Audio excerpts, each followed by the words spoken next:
sifunde the first book of Corinthians, chapter 12, verse number 7 to 11. Where I guess we'll stick around verse number 7. First book of Corinthians, chapter 12. We are reading verse 7 to 11. Verse 7. Elo ke uphiwa ukubonakalisa umoya. Uze kube kokulungele bonke. Kuba omnye kunento uphiwa ngayo umoya ilizwi lobulumko. Kodwa ke omnye ilizwi lokwazi. Kwangalo moya. Umbi ke uphiwa ukholo kwangalo moya. Omnye ke izibabalo zesiphiliso kwangalo moya. Omnye ke uphiwa imisebenzi yamandla. Omnye ke iziprofeto. Omnye ke ukucalula omoya. Umbuye inhlobo zelwimi, omnye ke ukucaciswa kwelwimi. Zonke ezo zinto zisetshenzwa ngalo moya munye. Mabele lokho kwakhe njengoba athandayo. Ngakapela ukuthi there is a repetition yalamagama athi omnye. Omnye ilokhu, omnye ilokhu, omnye ilokhu, omnye ilokhu. So bangaze baphele bonke laba omnye kungavela kwabo. Ukuthi ngizwe kanti wena. Kanti imlo ilizibona mawungaveli lapha. Omnye kwalo omnye ungaze phele ukuthi indekho into la mayina ukuthi ngapha lakhona. Alibonke amagama kaJesu. Amen. So, iziphiwo zikamoya ongcwele zingama manifestations yizo eziveza ubukhona bukaNkulunkulu ebandleni. Alibonke igama likaJesu. Indlela umoya ongcwele avela ngayo kunomehluko phakathi kwe-presence ne-manifestation. Hallelujah. Amen. Wonke umuntu osindisiwe unalento esibiza nge-indwelling presence of the Holy Spirit. Alibonke igama likaJesu. Amen. And ubhabhadiswa i-baptism kamoya ongcwele uma umuntu ehlelwa ngamandla. Umoya ongcwele kafiki emntwini empty handed. Ufika ephethe some gifts. Amen. Alibonke igama likaJesu. Amen. Ingakho la verse number 7 uthi but the manifestation of the Spirit is given to each one for the profit of all. Is given. Awuzunikezwa mawusufastile wazila waphila ubungcwele cha. For the fact ukuthi usindisiwe unomoya ongcwele, you do have isipho at least 150. Ingawula kuthiwa ke these manifestations are given. You're not going to be given. You are already. You already have it. Hallelujah. Amen. So, wonke umuntu okholwayo, wonke umuntu osindisiwe onomoya ongcwele, wagcwaliswa ngamandla kamoya ongcwele, unaso isipho. Right.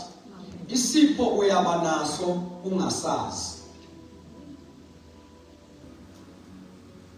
2, isipho uyaba naso usazi kodwa singasebenzi.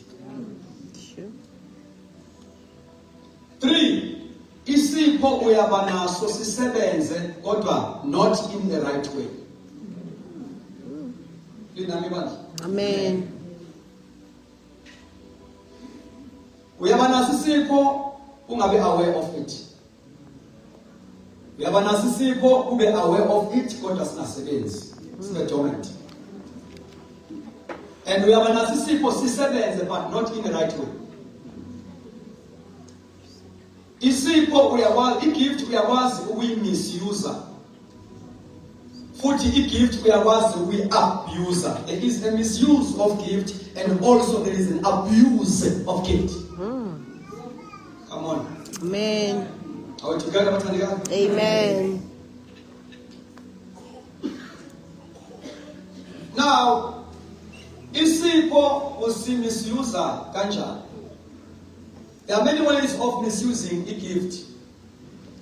A gift is misused uma ngabe uyifaka kwi-competition. We don't compete against the post kamoya, but we complement. Amen. Amen. La eKorinte lencwadi ebhalwe lesifundayo ibibhalwe libandla ebelinezipho zikamoya zonke zisebenza kodwa zimisuzwa.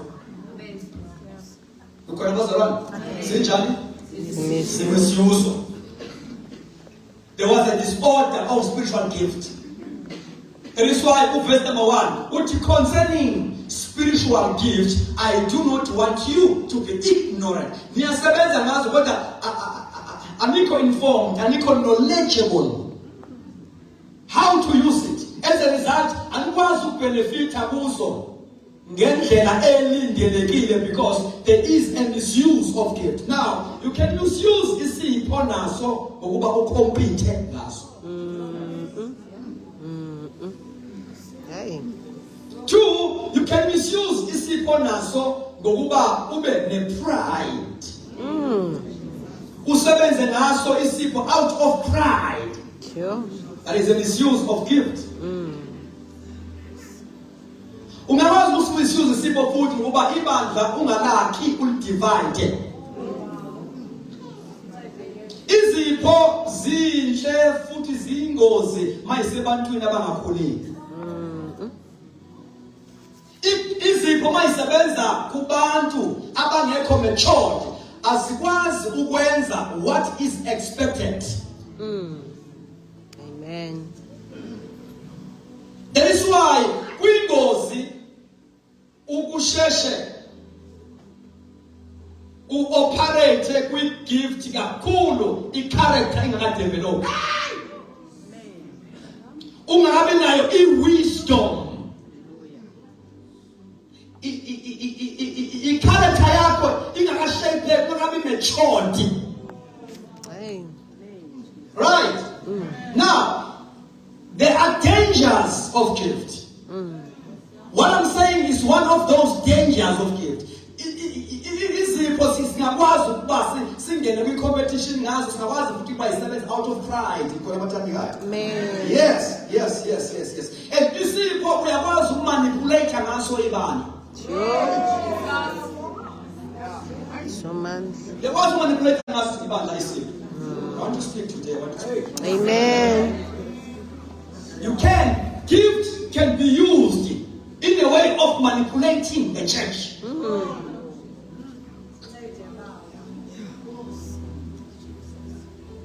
Ngoba nakho ngi-powerful, I am influential. Leyo nto bese ngisebenza for my own benefit. Together I'm saying? Amen. For my own benefit. Because get gift enginayo, I can influence people, I can gain a favor yabantu. And then capitalize ngalokho. Ngize ngibe ne-prize and-invitwa ngayo. Uma uzwe ezophuma nje eyoshumayela, fanele unikeze imali engaka. Sure.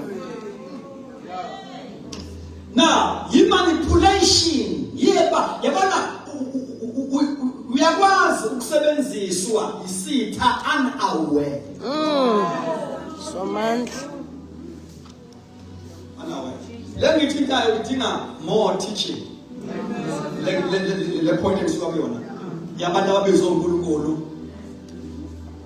Uthola khamba babe nemali abasebenza ngayo njengamotshani ngoba ikhona nemistake ephinde yenziwe ibandla kubantu ababezwa uNkulunkulu taking for granted ukuthi is a servant of God. Uyabona? Yeah, we need to strike a balance now. Right? So you can manipulate the church. The gift. Ikhona futhi into evamsukwenza kufanele nibe careful kuyo bathanda bami enkosini. You know hey moya ngcwele. Jesus. Speak, Holy Spirit. Now, asikhulekele ukuthi i-doctrine, sound doctrine ibuye ebandleni. Amen. Then ukubeka with wisdom and love. Friends, sikhulekele ukuthi i-doctrine yesu, a sound doctrine must come back to the church. Amen. Amen. Amen. Izosolve inkinga eziningi. Inkinga eziningi eziphinde futhi ziphathe indlela yethu yokunikela. Angisho ukuthi sinikela khona manje, angisho angikhuluma ngalokho. Ngikona mathandeka? You see, if ibandla lishiftile kwi-doctrine lingasekho esifundisweni esiphilileyo. Leyo nto iyafecta ibandla in all aspects.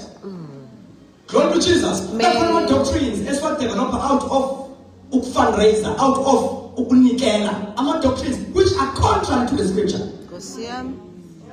Oh. Yes, not to nikela magama niyazi. You know. Kosiam. You know. Futhi niyazi nje motivator ngayo manje kumnikelo. You know. Uma singahlala phansi siqale kahle simtshele ukuthi ni wrong kuphi. Hey. Uma nizo motivator ukunikela based on this reason.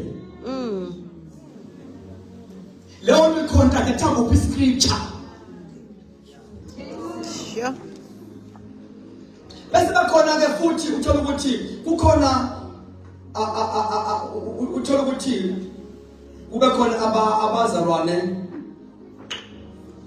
abakhodi ekunikeliseni and lento yomoya ukuthi ibandla lihambe libe financially driven, lingabe driven by commission. Yeah. Ngize ngibe nama skills nginazi ukuthi ngifuna ngimthinte phi uma sengimthinte lapho bese ngibeka isitsha la ngakathi ngikhaya sengiyazi manje ngimthinte ngakathi ngikhaya bese ngibeka isitsha ngizongibeka. That is manipulation. Ulidlwengula ibandla, ulirape. I understand this is too much. This is very strong. Rape. Now, abantu must be motivated by the scripture, by the word, pure word. Oh Jesus. No, ungalanda usisi lwasekhaya. Ulanda usisi lwenhlalo bese out of usisi akunikele.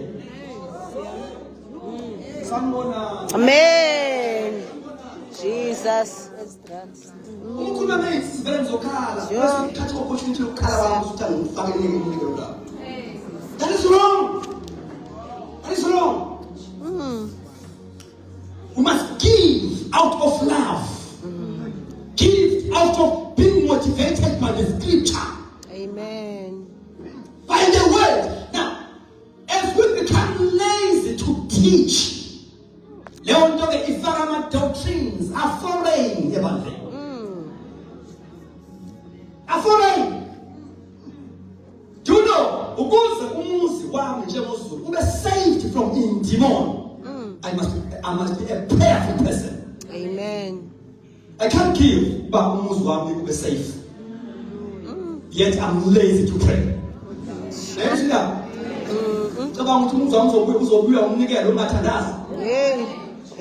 no way in the scripture. There's no way in the scripture.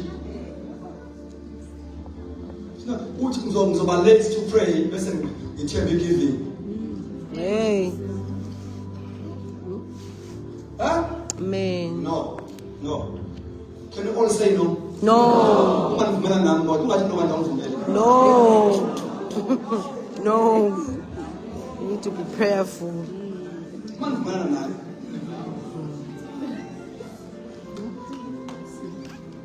You teach people how to pray. Yes, what I am. Amen. Right.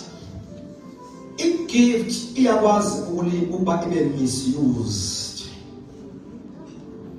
Sebenziseke kabi. Kufana nokuba kwi-position yokuba semandleni.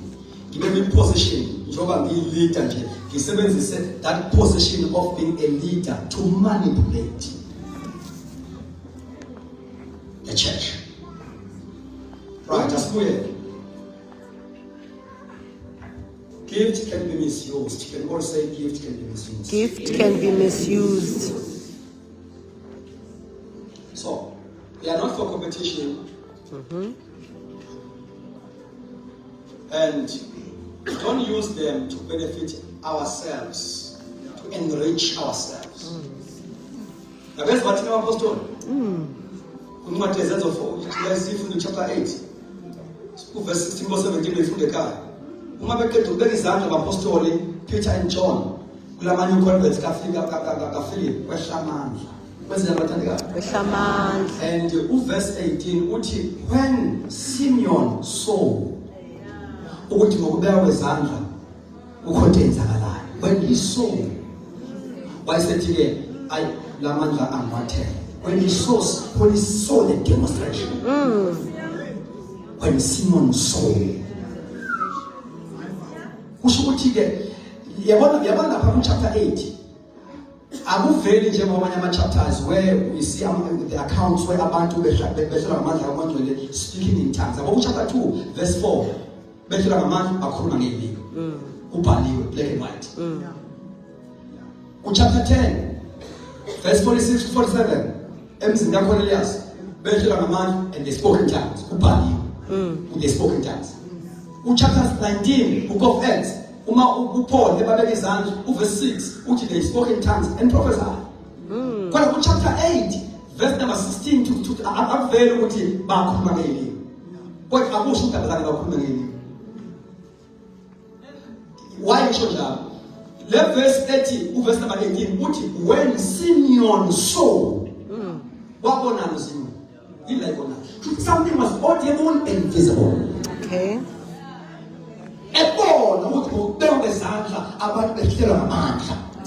When Simeon saw, something was visible and audible. What might compare Amanda? Simeon was a soccer, wayesebenza kwi-card kunamandla ayesebenza ngawo. What might compare Amanda ayesebenza ngawo nalawa?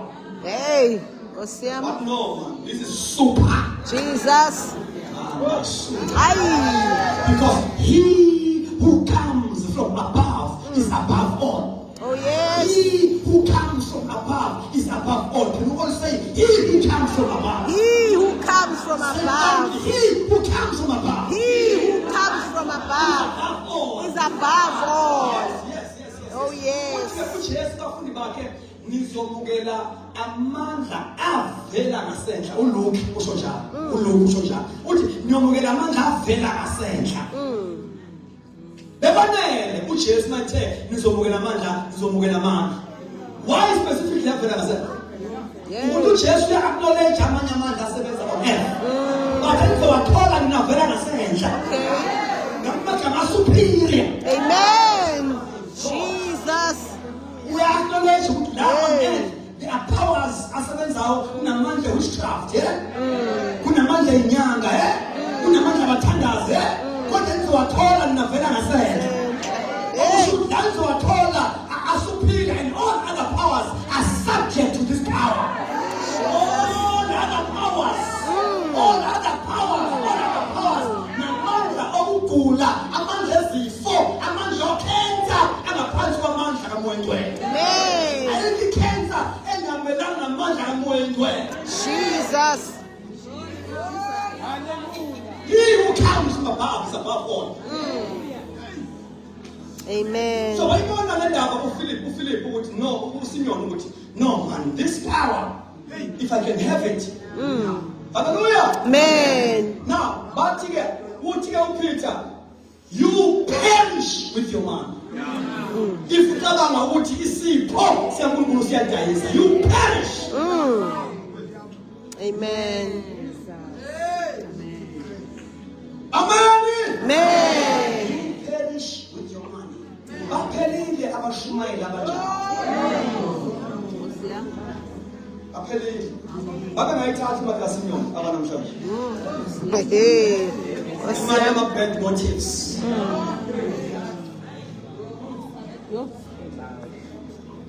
Umuzwa wabala uNkulunkulu kunemnikelo ofanele wazi umnikelo uyakhuluma umnikelo. Umuzwa wami bangelide noNkulunkulu. Awuthathi yonke iminikelo enikezwa abantu. Ngoba iminikelo ukukhipha eqinisweni. Osiyam. It's a compromise. Amen. Sure. Hey, Osiyam. You perish if you think what is simple something to sacrifice. Amen. Perish with your mind. So, izipho zikaMwendwele ezokuseva ibandla. Not only ibandla, and also ezokufulfill a great commission. They work within and out. I guess within and out. Within and out. My servants are part they edify. Praise God. Amen. La ngaphandle, my servants are ngaphandle to the dying world. La shumala kwesivangela. They cause people to pay attention to Christ. Okay. I kulamba shumaila to Christ. Amen. My God. And umufunda kahle iBhayibheli uzothola ukuthi ngentshumayelo kaPeter ngemini yePentecost kwasindiswa 3,000. How many? 3,000. Kodwa ngokusukuma kwashosha esahlezi kwi-Beautiful Gate kwasindiswa 5,000 if we count kahle, but it was more than 3,000. Yabona? I-demonstration of power. Ivangeli elihamba ne-demonstration of power. Lenza ibandla likwazi ukugaina isivuno esikhulu as compared to sihamba nge-message engena demonstration. Futhi akukho biblical ukuba sihambe nge-message engena demonstration. Iswa i-prayer ifuneka khona i-prayer, iyafuneka i-prayer. But i-prayer yenza ukuthi izwi lande namandla linqobe. Lenza i-prayer yenza ukuthi izwi liprevail.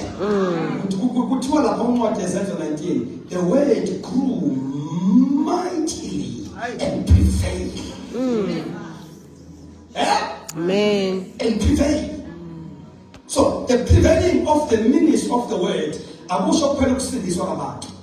When you carefully study Acts chapter 19, andibonge igama lenkosi. Amen. Kuqala kwele ndaba engishoyo, wafaka idoctrine kaMwendwele kuma verses angaseqaleni. Ebakhipha kwibaptism kaJohane, ebafaka kwibaptism kaMwendwele. Hallelujah. Abelisa kwethamana and word prevail. To the doctrine of the Holy Spirit. Mawehla uqhubeka ngendaba yegospel iqhutshwa uPaul eEphesus. La prevail futhi izwi kwasindiswa ama-client kaDiana. Wehla umnotho wase-Efesu. I-Asia Minor yonke. Ngoba i-Efesu ibibuswa isithixo esikhulu esikhonzo uDiana. Kunethempeli enkulu. Praise God. Hallelujah. Amen.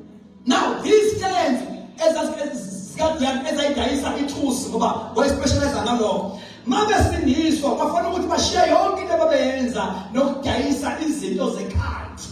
Chapter 19 uyatshela even inani le material yonke ekhathi ebebekade beyisebenzisa ukuthi yayibiza malini masawenziwe iCalvary. Sure.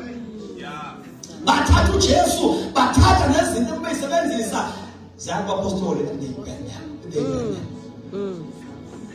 Amen. The word was prevailing. Anibona igama lenkosi. Amen. Aliphumelele completely. Iministry yezwi ayiphumelele completely. Amen. Mawusasindiswa abantu ingekho i-demonstration of power. Nabo abantu abasindiswayo basindiswa ama-levels angafani. Nikhona abazalwane bami nkosini? Nikhona yini? Amen. Nikhona abathanda ngayo? Amen. Please ngizweni. I-rank spiritual yebandla must go high. Uhlobo labantu abasindiswa sishumayela also tells ukuthi sikuphi i-ranking kwezikamoya. In as much as bonke abantu kumele basindiswe, kodwa kufanele ukuthi uma i-ranking yethu ikahle kwezikamoya as we evangelize, because ukuvangela is a warfare. So kufanele sikwazi ukuba sibe spiritually fit for that warfare in such a way that we'll be able to win all categories.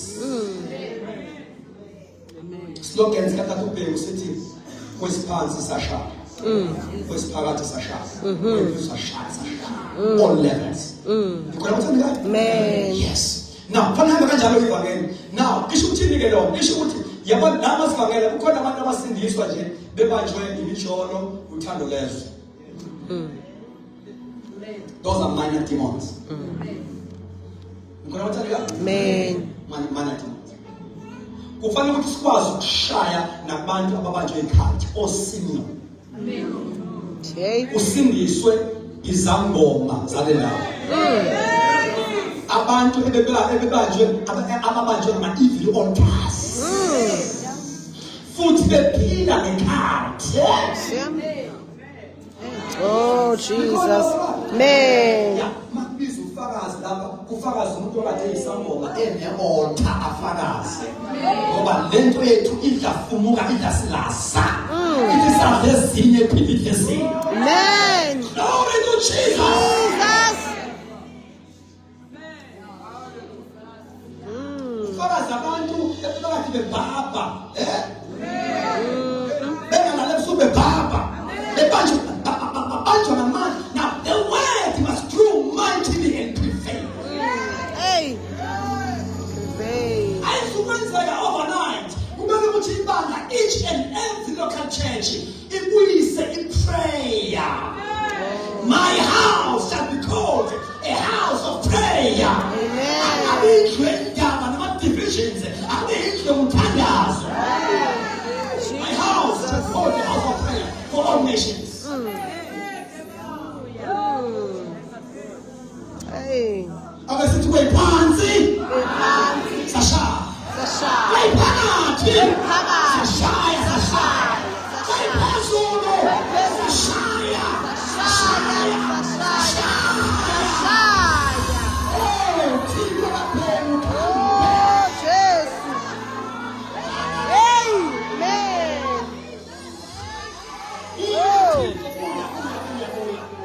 Uma lamandla engabuyi prayer sizokhonza nazo izangoma sinikele nazo.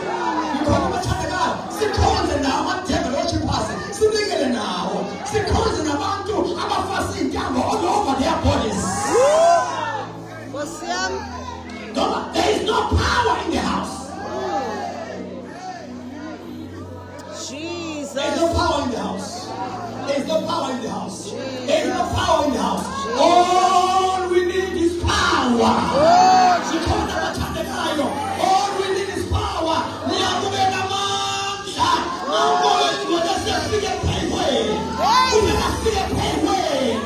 Sikhona abathandekayo. He must come upon. He must come upon. Come abashanta. Come mapusha. He must come upon.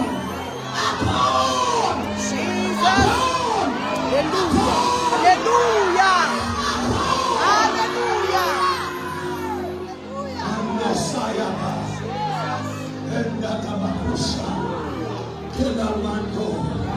Nana befike phendu wakho uyokwazi ngalelo langa. Uyokwazi.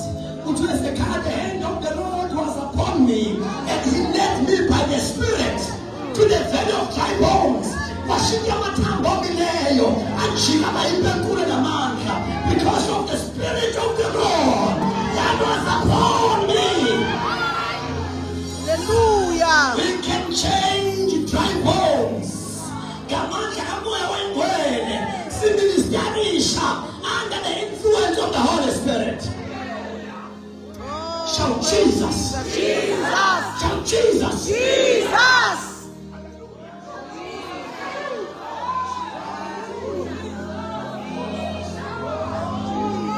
The manifestation of the Spirit is giving.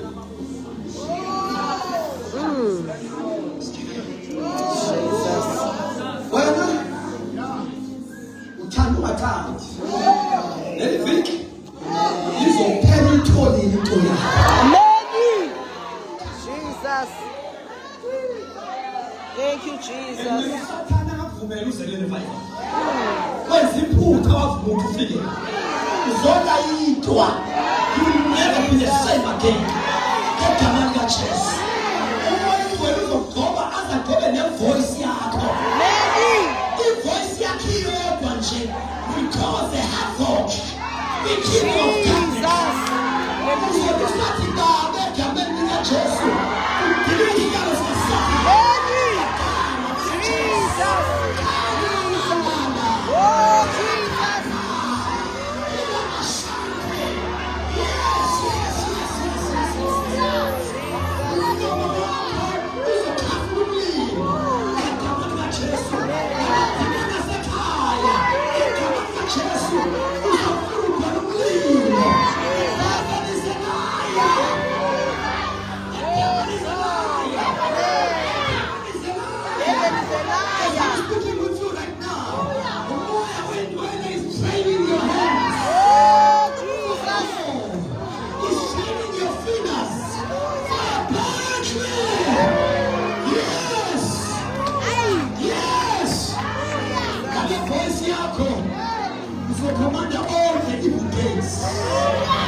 You shall decree and declare.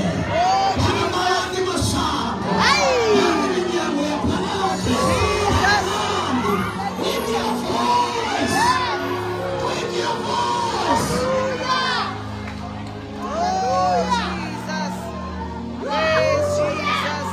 Devil is a liar.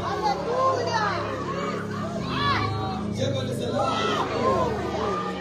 The church is coming. Thank you, Jesus. The church is coming. Thank you, Jesus.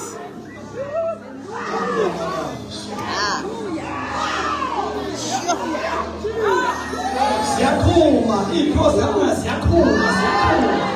siyakhuma. We cannot afford in such a time as this. Ukukhonza njengamaSulumane. Sikhonza thuleke ukuthi ube silent. Angoba igama laJesu. Imithombo egcitshwa ngamafilisi iyavulwa. Igama likaJesu. When is redigging through the doctrine of the Holy Spirit, is redigging all the wells. And teach about demoni, amafilisi esikhathi espiritual. Demon of Jezebel. They are serving a notice. They cannot be The church will walk in divine power. In Jesus' mighty name. Sons and daughters will prophesy. The devil is a liar. Our young man, they shall see visions. Yes. This is a prophetic generation. This is a generation of power. This is the generation of signs and wonders. I'm there with theological college. I'm there with Bible school. You can understand. It works again. It works again.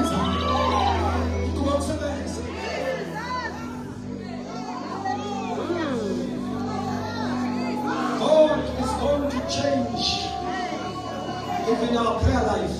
Thank you, Jesus. The time is now, not tomorrow. This is a praying generation. Amen. This is the generation of Habakkuk. Amen. Amen.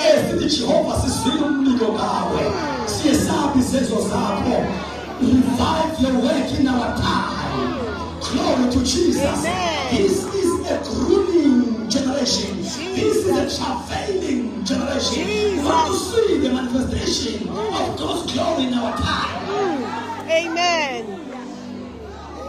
You can't afford to be religious and pray in such a time as this. We need to labor. We need to travail. Oh. Amen. Thank you, Jesus. Yes, but in the realm of the spirit, something is happening.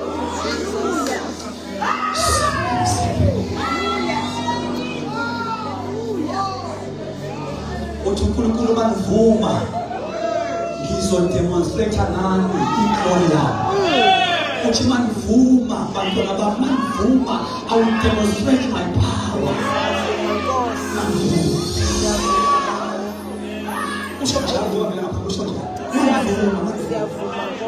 Demonstrate my power. We must kiss bye-bye our bye-bye.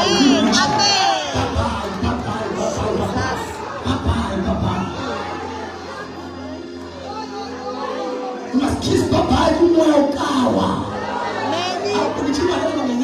We must kiss bye-bye. Bye-bye. Umoya ukawa. Bye-bye. Glory to Jesus. We embrace the power. We embrace the glory.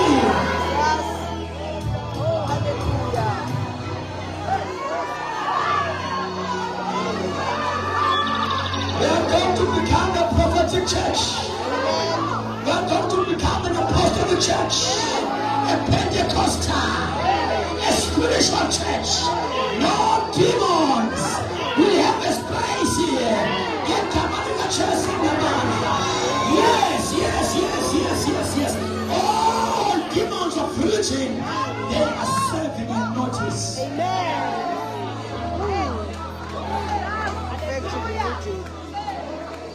Jesus.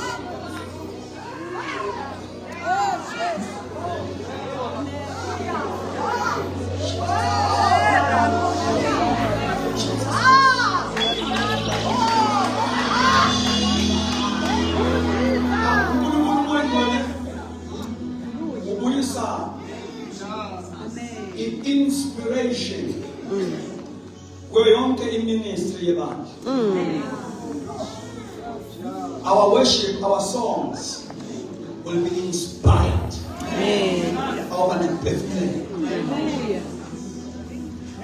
I'm declaring and I'm prophesying. Our prayers will be inspired. All teachings and sermons will be inspired.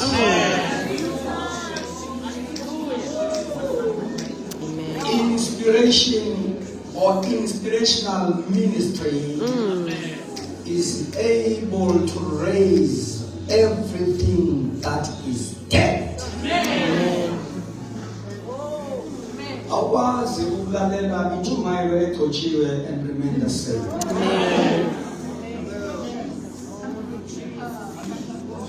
Awazi ukulalela ingoma enemphefumulelo and remain the same.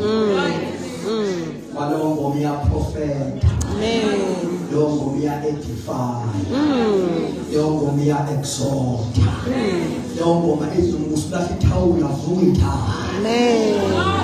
Jesus. Ekutsheni ngeke kufe umuntu la endlini. Ngeke sikhonze nabantu abakwi state abasesimweni sokuba babe ngabafile bephila. Uma kubuya i-inspiration kwi-ministry yebandla. Bazawufika bethwe izimo benephefumulelo. Avotale phansi uhambe noNkulunkulu wakhe. Asibiyeke ngempela ukusonta, asibiyeke ngempela, asivalelise. Namhlanje usuku lokuvalelisa eqawini. Siyavalelisa. singene i-pureness kamoya, singena kumoya. Oh, sivumele futhi disorder ikungene yona kuqala, sibe disordered first. Yes. Umfunde kahle 1 Corinthians chapter 14 verse 40. Umfunde kahle. Uqala ngamagama othi let all things be done. Engathi nomfunda bese uyaphosa. Before uzothi with decency and order. Ufuthi let all things be done. Ngamagama let people prophesy. Let people speak in tongues. Nangabe sekwenzeka ke in decency and order. First of all, let all things be done. First of all, let all things be done. Asikwazi ukufaka i-order kungakenzeki.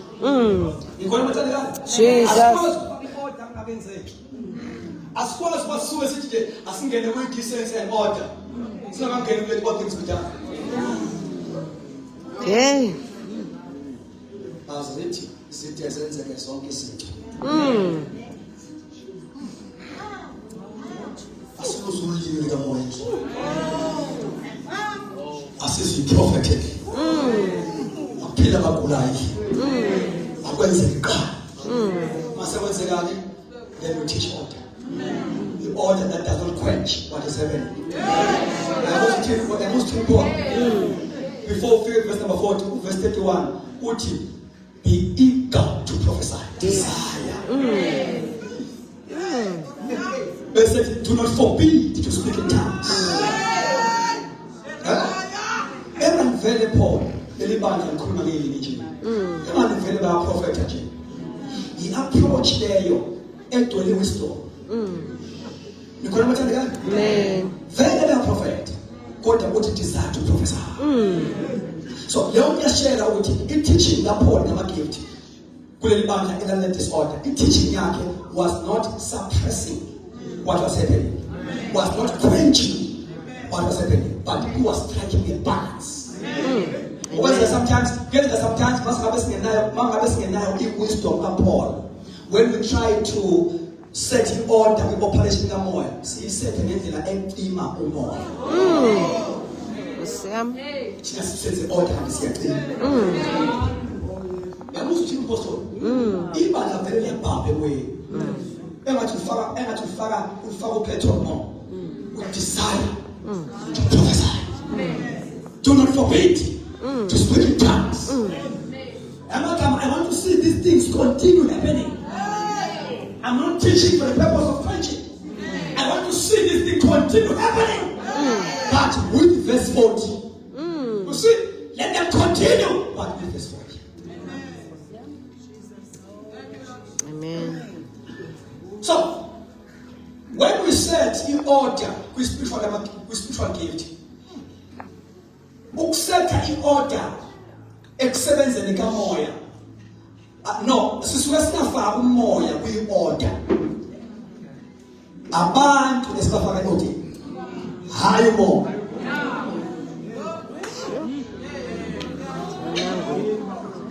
Nangisho ndimathandeka. Ngoba nifuna babe na-order. Abantu. Hayi umoya by his nature, is discipline. Umoya adinge order abantu, so i-order ayiqondene nomoya. Ingakho lawo. Ingakho uthi, hey, desire to prophesy. Continue to allow him to use you. Baba yena kana disorder. Kodwa mina yenza izinto ngendlela efanele. Right. So whenever we teach order operation kamoya emandleni, asifaka umoya ngene order. Sifaka imandla order operation. Amagama silungisa ama systems, silungisa structure. Ukuthi engathi sebenza umoya bese bakhona confusion. Yes, engathi sebenza umoya bese bakhona i-confusion. Ingakho nje chapter 14 actually lama chapters out 3 chapter 12 first book of Corinthians chapter 12 chapter 13 chapter 14 lama chapters all 3 are doctrine kuba ingafundiswa ebandleni, and we can take even 3 months sifundisa chapter 12, 13 and 14. Sam. Yes, Amen. So when we teach about the order ebandleni, we operation kamoya, ayoni order yokufaka umoya odini. Order yokufaka abantu bakamoya, sifaka abantu bakamoya, sibafaka odini, abantu bakamoya, sibafaka odini. Right? Buka ngoba uthi uPaul umoya wabaprofeti uthobela abaprofeti isisho njalo. But leyo verse uma uzoyifunda kahle with original writings yayo ayisho ukuthi lo mprofeti uthobela lo mprofeti. Uma ngabe ukhona sawenza fana mthobele lo mprofeti. Ayisho umprofeti uthobela umprofeti. The spirit of prophets are subject to the prophet. So don't issue ukuthi isipho so prophet singaphansi olawulo lo prophet. Can I put myself? Isipho so prophet singaphansi olawulo lwami mina prophet. Okay. Angilawulwa isipho. Ngilawula isipho. Amen. Amen. Usho ukuthi ke ukusebenza kwezipho zikamoya, ukusebenza kwezipho zikamoya indlela ethi sithi fanele kuhleleke ukusebenza kwazo, kufanele ukuthi mina engigcotshiwe ngibe matured in my mind, ngazi ukuthi I can't be subject under the gift that I have, but the gift is under my subject. Ibingeke ibe khona phela le phrase ethi nidedelane kanti asikwazi ukuyibamba. Is it not? Nidedelane. Uma kusambula utho omunye esikhona abanye bahlole yabona and makhono saphakama omunye ame athi umlinde is right Lord. Ngishilo is right. So ngeke bekhona into ukuthi nidedelane kanti asikwazi ukuyibamba mama bese football. So dedelana kanjani manje? You see? So it's very important ukuthi when uNkulunkulu ekukhulisa kwi gift yakho yazi ukuthi you are accountable and you are responsible. Umoya ongcwele indlela asebenza ngayo akasebenzi njengomoya omdaka. Kezona bathanda? Amen. Akasebenzi njengani? Njengomoya omdaka. Umoya omdaka mawusebenza emntwini uyakwazi ukuthi ukwenzise izinto ezimasikisi nje.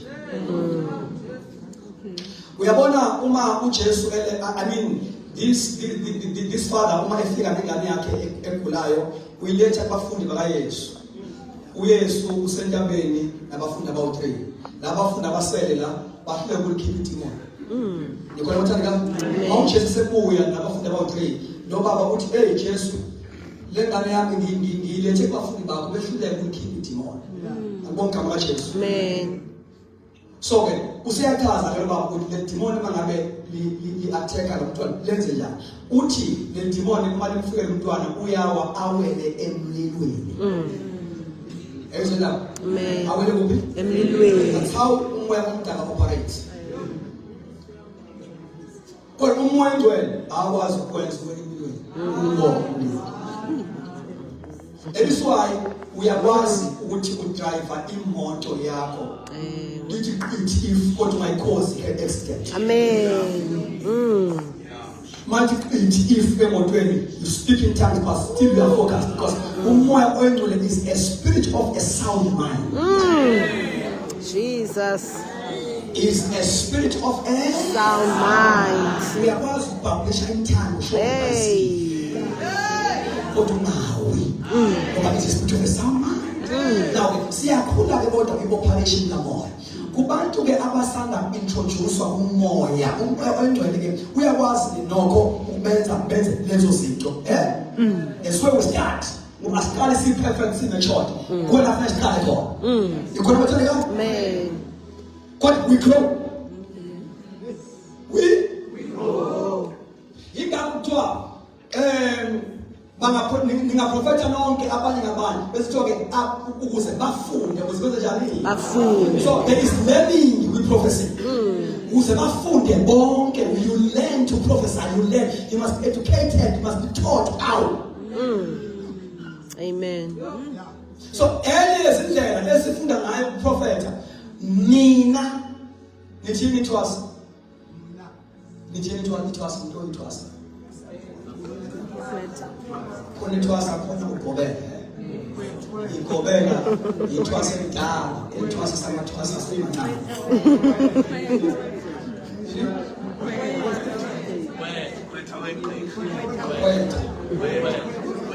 right lana eprofetheni kukhona abantu abakwi-level la khona i-gift yabo idinga ukuba ibelethiswe. They need midwives. Beyizwa lento ikhona. Amen. So kwi-environment enabaprofethi abadala bayakwazi ukuthi laba these upcoming prophets babe activated ngokubuka ukuthi how to prophesy kulabo badala. Kubalulekile ukuthi ungabe umuntu oneminyaka kwi-prophetic ministry but ube childish again. Ngoba laba baseza bazocabanga ukuthi lento yenza amaprofeta yiyo ngoba la enkosini sifunda ngokufundiswa and sifunda ngokubona. Come on people, Amen. Sifunda ngokufundiswa sifunda ngokubona. Njengoba ngishumayela nje kunabantu abangomotivate aba-encourage ngisababuka namanje even their teachings mangabuka they activate my ministry more than before. Okay. Amen. Because that's how God shape your ministry. Iministry yakho iyakwazi ukushape abanye abantu of your same kind. Futhi ufuna ukuzazi ukuthi unikezwe ini uphiwe ini. Ngikho namathandeka. Enye indlela yokuhlola uma nje umuntu enjoya teaching, it might happen to be a good gift of teaching. Okay. Uma umuntu othanda kakhulu abantu abafakelayo, it might happen to be a good ministry of evangelist. Ngikho namathandeka. Amen. Yeah. Now, come closer. Now, kubalulekile ukuthi sazi ukuthi isipho si perfect asikhuli sifika si perfect kuwe asikhuli isipho kuthiwa all good and perfect gift are from the Lord. Isipho sifika kuwe siphelele uwe okhula kwi-operation isipho. Okay. Amen. Asikhuli isipho Ulamna. uwe okhula kwi-operation sifika si perfect siphelele. Amen. Yes, namathandeka. Eliswa ngesipho ngesipho ngoba siphelele si-complete si-perfect. Ngikho namathandeka. I can be influential. I can do mighty things. But i-character yami isabheda. Iyabazi ba-perfect gift umuntu ongekho perfect. Aso Jesus. I-gift iyakwazi ukungenza nibe ne-favor yabantu uyilungise kakhulu. Ithanda ngabantu ngenxa yesipho kodwa uNkulunkulu ngimlungise. Yebo. Abantu i-tendency yabantu bathanda umuntu ogcotshiweyo abantu. Kanti uNkulunkulu kaphela ogcokweni ufuna i-character.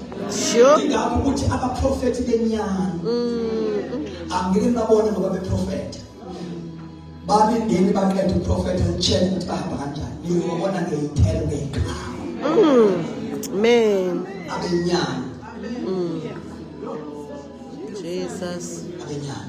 So i-gift is perfect uma uNkulunkulu ekunikeza iphelele. Kufanele ngikunikeze isibhamu isiphe igama.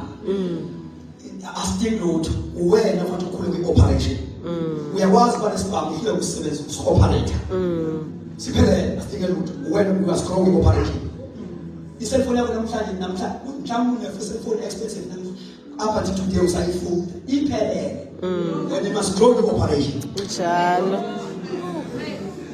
Hayi. Hey. Grow the operation.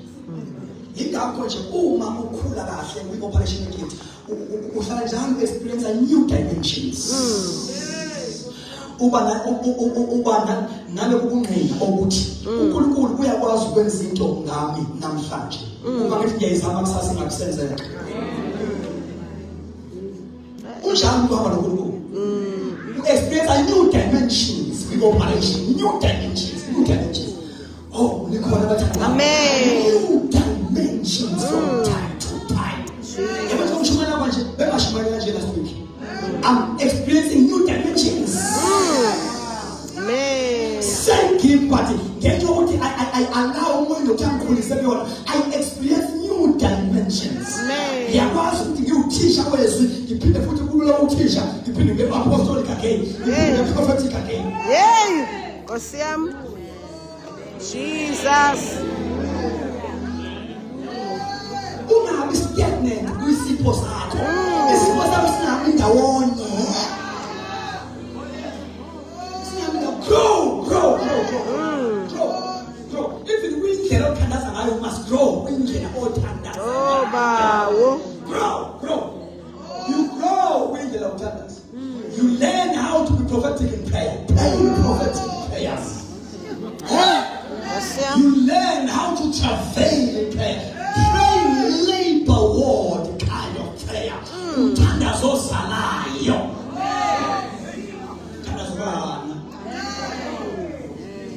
Ozala izinto engezalwe umsebenzi wase-bedroom kodwa ufuna umsebenzi wase-prayer room. Izinto ama-breakthroughs. Let me tell you something, I'm prophesying now. I-breakthrough ungayitholi ngendlela human systems. There's a divine system. Amen. Ungahlali kuphela ku-human system. Natural systems. There's also divine, spiritual systems. To gain some breakthroughs, to achieve some things. So, according to the natural system, human system, ukuze uwana athole ingane, ufanele ukuthi receive i-sperm cells somyeni wakhe e-bedroom. Sasa sihlulekile ukumnikeza ingane. Graduate wana to traveling prayer. To live what kind of prayer? Into i-bedroom ehlule kumnikeza i-prayer room. Amen. Thank you, Jesus. Makama ukuthi mawuhluleke ama-human systems uhlulekile. Uma umuntu owazi uhamba kwi-dimension ya-supernatural, uyazi ukuthi kunezinto ey'thola kwi-dimension ya-supernatural. Kubalulekile ukuthi ube noSamuel ongamkhomba endlini. Lokhu uthole emthandazo, uthole emthandazo. No, Oh, bawo. Hey. Because la imali yakho khona ifika khona ukunikeza kodwa i-prayer ikwazi ukunika. Ngoba imali ikunikeze ngoba khona uzokunikezwa i-prayer. So ama-systems again. You see, the system of our health is a medication to heal people. Amen. But the system, yes, we don't use medication, but not to say you are not allowed to use medication. But the medication is superior, which is the name of Jesus. The name of So, the medication, our health, iyasizolisa isifo ayiqedi. Kodwa medication yegama kaJesu iyasiqeda. Amen. Jesus. Now, i-medication yaba health inama-limitations. Ngoba ihamba kwemfundo yodokotela ba-apply their knowledge what they have learned. Ngoba umzimba womuntu bawufundele abazali bawenza. Kodwa uNkulunkulu wawubumba wawenza. Uyazi mawonakele umthetho wakhe. So, education again, your science and our health is limited when it comes to healing a sick body. That is why if the cancer is reduced, test number 4, but it says pelelwe nathi. Thatha into wakho uye ekhaya. Ngale kathi bathatha into wakho uye ekhaya, awusadingi manje ba uphenike. Manje wazi khona i system esebenza ngaphezulu. Osiyam. Futhi ibandla kufanele ukuthi lizikholelwe izipho zikaMoya. Lizikholelwe ngoba zisebenza ngoba sizikholelwa. Amen. Sikholwe ukuthi there is a gift of healing. Ekwazikwenapha i-cancer eshodokotela. Jesus. Inkosi iyasibuyisa ngama-giants in our church. Ngikhuluma ngebandla endalazi. I'll pick up on AOG. Abantu who are walking in in a dimension, a supernatural, in terms of healing and demonstration power. Amen. Ginger name. Ginger name. Hey. Sure. Ambize lapha phezulu stage mase bekhala zokufika abagulayo angayelekeza athi nje ngegama la Jesu la yonke into phansi athi ngegama Hey. ngegama la yonke into phansi Nkosiyam.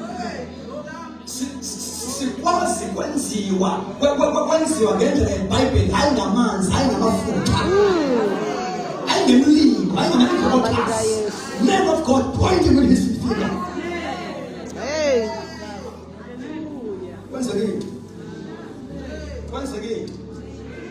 Kwenzeke into abangamazi babutshintsha nene ngiyachallenge ngena YouTube ubhala tshintsha nene ikhona episode esanda kwenziwa ngaye ngamadodakazi akhe owa interview benikeza ihistory yeministry ababutshintsha nene. Okay. Uthi evangelist tshintsha nene. Okay. Izovela episode ulalele kahle ukuthi bathina abantwana bakhe ngeministry katata. Uthi lo monye umndodakazi wakhe wayegula esesibhedlela, the daughter of evangelist Chitane.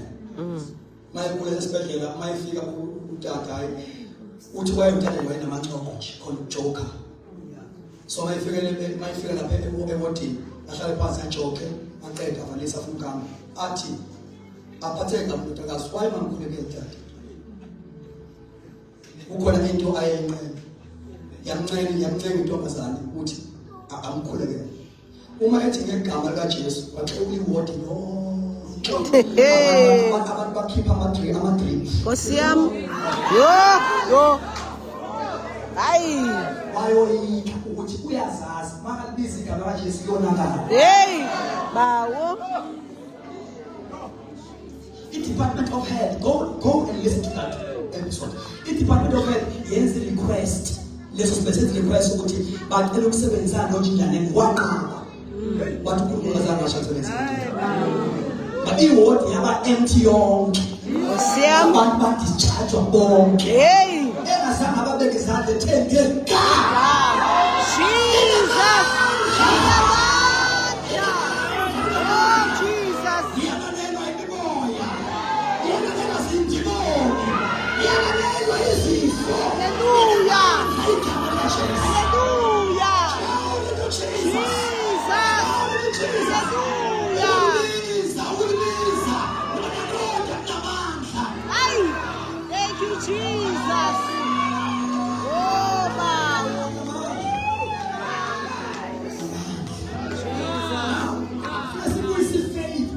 Faith in the name. Faith in the name. Get your song again. Faith in the Say name. it again. Faith in the name. Yeah, I faith my please. Faith in the name. Hey. Once we teach faith in the name, even in Sunday school, we will keep them at the morning calling. Once we train others and teach them faith in the name. Can you say again? Faith in the name. If faith is a spiritual force, what is faith? A spiritual force. So if you are Jesus is spiritual force, the faith. Who's the lesson service? Hey. Faith, if faith you want to do that, is a force that refuses to give up up until the breakthrough happens. Owesifazane waseKhanani uya kuJesu ugulile umntwana wakhe. Wadiscourage abafundi bakaJesu bathi bangumsindo. 2, wadiscourage istatement sikaJesu uthi uJesu anginathatha ukudla kwabantwana nginikeze izinja. Kodwa kwasho ukuthi une-spiritual force. The faith. Uthi nalaka Jesu nezinja ziyadla. Imvuthunuko yotafuleni. Wathi uJesu anzange ubone ukholo olungaka even kwa-Israyeli. Ukholo abathandekayo waphila umntwana walo mama ngenxa ye-faith. Yi-faith leyo okufanele ukuthi siyazi ukuthi kweli level that is a stubborn faith. The faith that refuses to give up. You must step on the faith. You must step on the choir. what is the object of that faith? I-faith kubani? I-faith kubani? Istrength se-faith siza ngokuthi yi-faith kubani? Yeah? Owesifazane oyinesifo somopho, bleeding for 12 years. Kuthiwa wanele wezwa ngoJesu. Jesus, object of faith. Wanele wezwa ngoJesu. Wathi uma ngeke ngathinta umqumbelo wengubo yakhe izophila. Kusho ukuthi indlela abamfakazela ngayo ngoba faith comes by hearing. Wanele wezwa ngoJesu. Wathi indlela engizo ngayo kusho ukuthi amandla lomuntu akhona nje empahleni.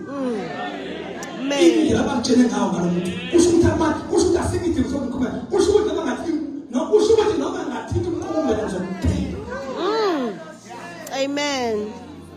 Wathubeleza. Wabreaka traditional laws. Zabajuda. Ezithi owesifazane akaphume endlini ebleeda. Kodwa because of a spiritual force. Wabreaka the laws of tradition. Waphume ebleeda. Waphakathi kwamadoda ebleeda. Wafika uJesu eqhawe izinhlungu multitude. Wafaka isandla. Wafaka isandla. And if I can only touch, if I can only touch, nobody is willing.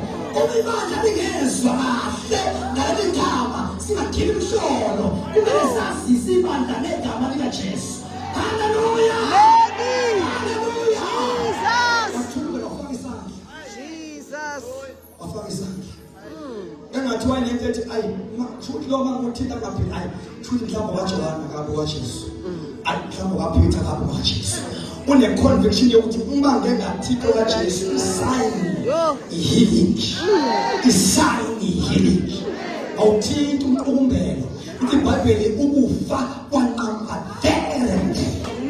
uJesu wathi pay attention. Wathi bani umthintile? Hey.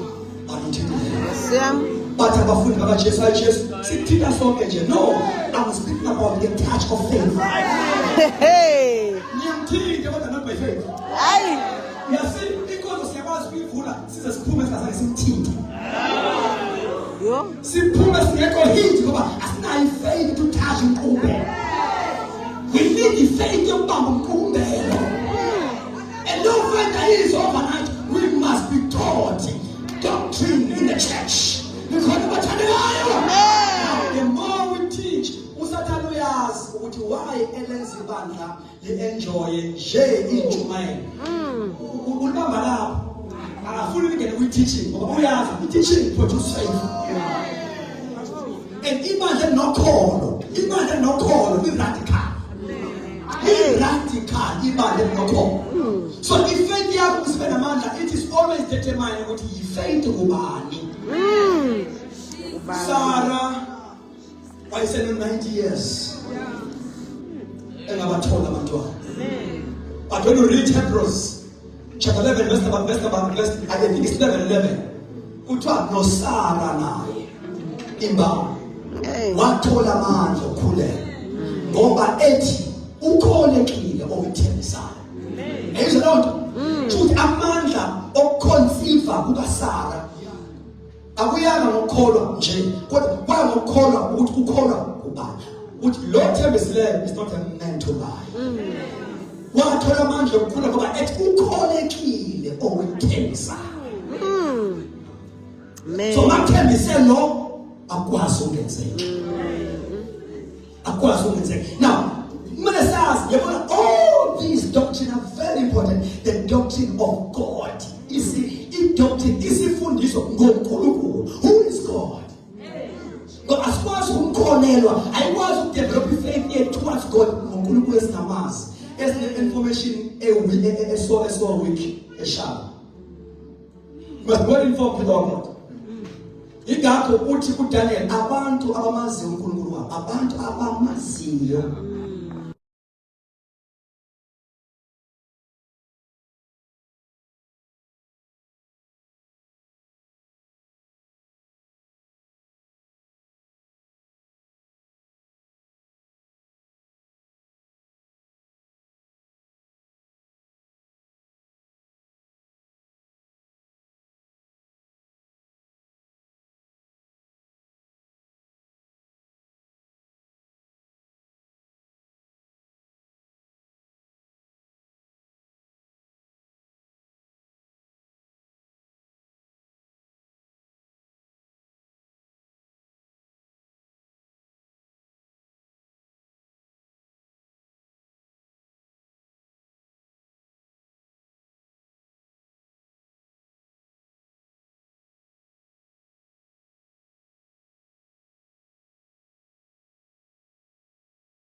purpose kaNkulunkulu ngomuntu always supersede, override. Ibe kuneso umuntu. Wamlinda uNkulunkulu uAnanias ukuthi aqede ngereport anayo ngoSono. Ukuthi umaze njani. Wamlinda. Balalela nje. Lo isitsha sami. Lo isitsha sami. Oh. In every abantu with prophetic ministry. Kukhona Prophetic ministry. yabona balanga bami uNkulunkulu anikeze a word of knowledge. A positive ngomuntu esazi indaba zakhe ebhedayo.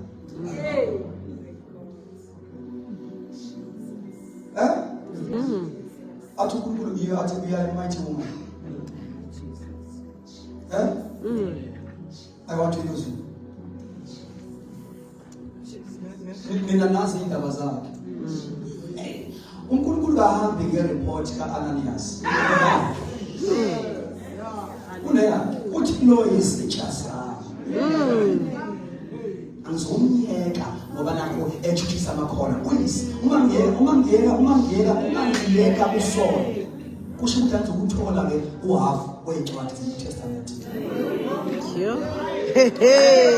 Osiyam. Amen. Uma ngiyeka uSono. Kusho ukuthi ke ngizoba neBhayibheli elingaphelele. Hey. Uchukisa amakhola nje ugcwele uhalf weNew Testament. Hayi. Uphethe revelation yokuhlala emshadweni. Noma nezikushada yena. Kodwa ngizomsebenzisa njalo. Uphethe isambulo somshado. Nje. Ungacabanga ukuthi umuntu mayedla utshwala ehliwonga. Akanazo into ekathini. Sure. Basethaveni nje abavangeli. Basethaveni nje abapostoli. Yay. Abaprofeti. Amen. Ingakho Jesu kazange overlook owesifazane waseSamaria. Ngoba overlook abafundi babo. Waya kuJesu. Ngoba uJesu wayengaboni nje iprostitute. Wayibona an evangelist.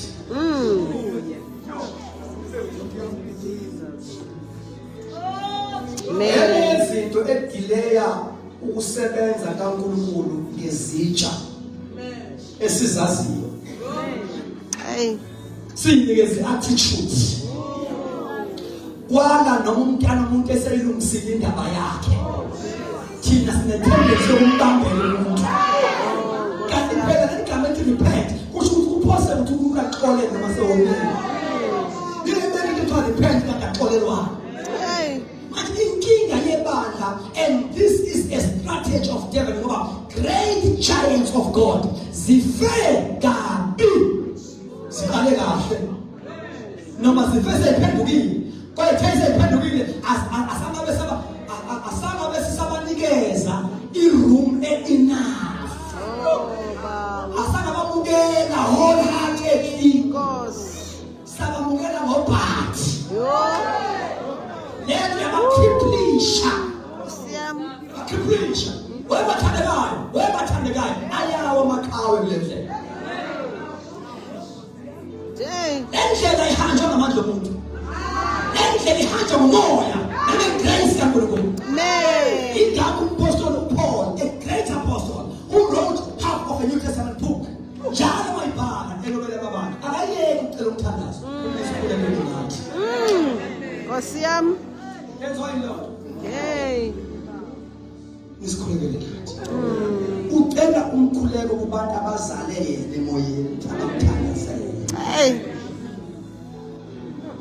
Siyamzana? Amen. Now, we must not reject people. Ujesu, I'm about to pray. Ujesu, we must learn from him.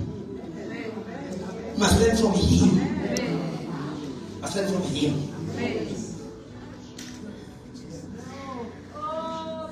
Uthi kuPeter, lalela waPeter. Le passion yakho ngiyayibona. Uzomphika. uthi uPeter hayi mina hayi ngofana ngoqhele uzongiphika futhi makabe uzongiphika uJesu wayazi ukuthi ukumphika kwakhe uPeter uzobe ngamphiki ngoba intentional meko ahle ukuyimela uzobe ngamphiki ngoba intentional ukumphika uyamtshela uzomphika kodwa back in his mind uJesu wayazi ukuthi uzobe ngamphiki uPeter ngoba ukumphika kwakhe intentional Amen. Lesi sizathu esenza ukuthi uma uJesu evuka after 3 days i-meeting yoqala, oh my God, i-meeting yoqala ibizile yabafundi bakhe uma ethumela i-message uthi hambani nitshele abafundi bami ukuthi siyohlangana eGalile bese ethi ningamlibala nokwethu engathi uJesu noma engaphansi kwethuna he was thinking about Peter. Konje kunabantu uNkulunkulu akabayeke angekavumi ngabo aphathe impebo lakhe ngabo lesaliseke. Amen. You know that? Kunabantu uNkulunkulu angavumi ngabo aphathe yabo namhlanje sizokuleka noPeter who denied Jesus. Jesus. Mayivuka uthi nitshela abafundi bami siyohlangana eGalile uthi ke ningamkhokhoza uPeter. Yambona uJesu efika Peter emreviva emlanjeni esebuyele olwandle laphana edobeni la thathwa khona esebuyele khona. uJesu uza nemessage yokumvuselela uthi Peter usangithanda na engathi uthi Peter angendaba nama mistake owenzile as long as usangithanda sisengalahamba uhamba. Amen. As long as usangithanda sisengalahamba uhamba. Sangithanda na uPeter yambona eshaya ngamahloni ekhophoza ethi yebo Nkosi uyazi. Wambiza wazi 3 times. Angifuni ukungena kwi-theological background yalo story. But he asked him for 3 times. Sangithanda na. Amen. Umbuzo ukuthi why uJesu elandela uPeter kangaka? No, alandela uPeter as a person. You see? Ite likaNkulunkulu ngoPeter alivumi ukuthi amdedele. Yesu akabathatha. Ite likaNkulunkulu alivumi ukuthi amdedele. Uyazi uJesu ukuthi uma ngingaluza uPeter I will lose 3,000 souls. Ezosindiswa ngale message yale ndoda after Pentecost.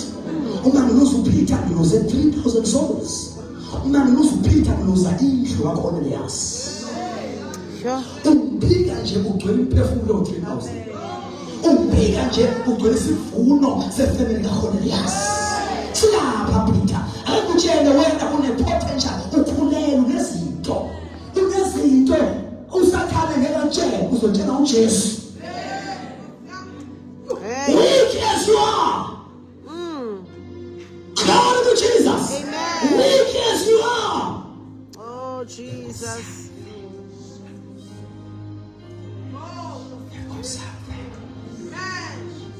Lapha khona kufika izinto treasures. Uthi yini wena kwesikhathi bekhona izinto strange ezenzeka kubantu. Ngibona enye ama-signs ashow ukuthi uNkulunkulu unento special ngengane. Fanele ngane number 1 mhlawumbe izozala umama okade establish ukuzala. Ade necessary. Like someone. Praise God.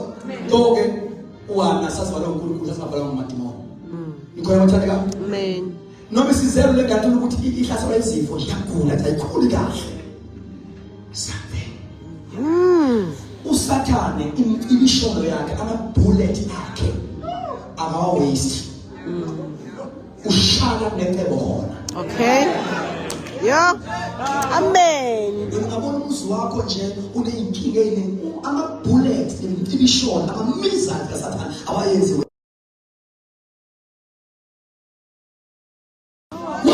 Ukuthi if you experience some strange things uzibuza ukuthi Nkosi kanti mina ngakholwa kanjani ngithandaza kanjani uSathane does not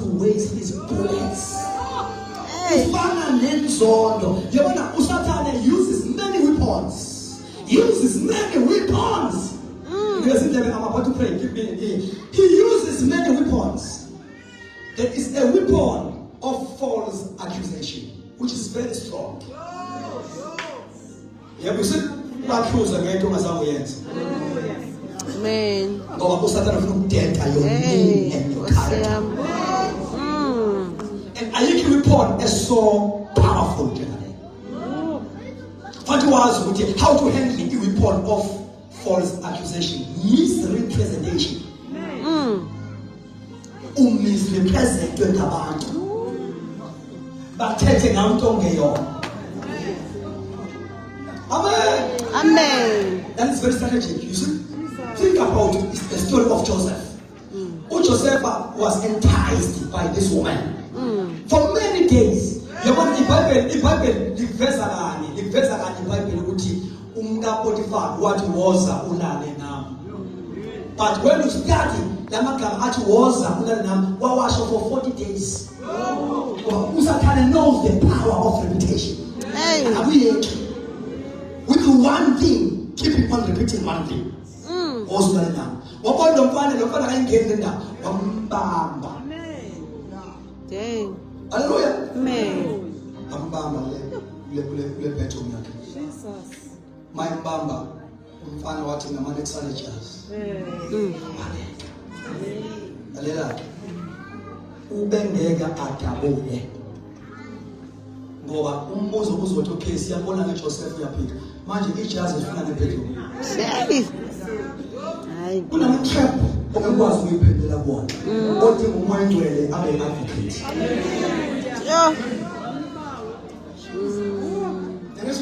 Amen. Abaningi bangcwatshwe yi-false accusation.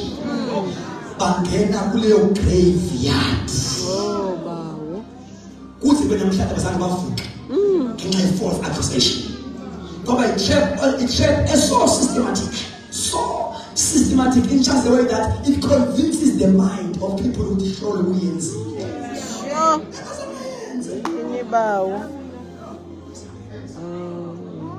Usizwa yini i-false accusation? Usizwa yi-altar. Fanele umuntu olisengisa kahle i-altar yakho umthandazo. Yenza ukuthi nabantu abakhuluma kabi but ngenxa ye-altar of prayer you don't hate them.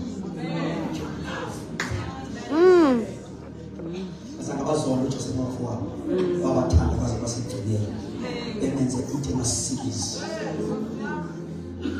False accusation. Misrepresentation. Jesus. Utholenze something masakuyenze. In character is divided.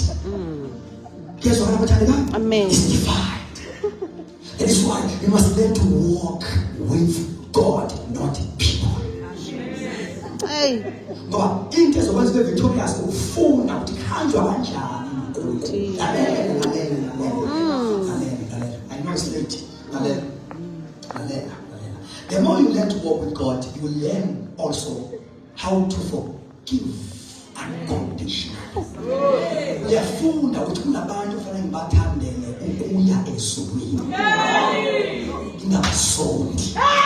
Ngoba ngifuna ukuya ezulwini I have to love them. Ufunda ukuhlala etafuleni elilodwa nezitha zakho. Udle nazo. Sure. And remain ungekho bitter.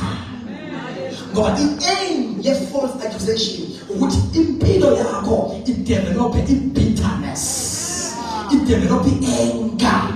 Nikhona abathandekayo? Once I develop i-anger, noma ngimshumayeli, uma ngi-bitter, ngilimele, ngine-anger. Now i-bitterness umoya omubi uyafuna ukuvela njalo. Ngimshumayeli ilungise i-bitterness. I may be powerful, preaching powerful, but it is it. It defies the ministry. It defies the assignment. That is the purpose of the devil. And once I develop anger, I'm going to show my attitude right. In ministry, Christian will lack the spirit of love, will lack wisdom, yet I'm powerful. Hey. So manje welapha amasonja namhlanje ahamba imali empini. Glory to Jesus. Jesus. Siyafuswa singene theater. Siyaphathwa kukhishwa bitterness, kukhishwa anger, kubuzwa spirit of love. Glory to Jesus. You can't run the race that is set before you with bitter heart.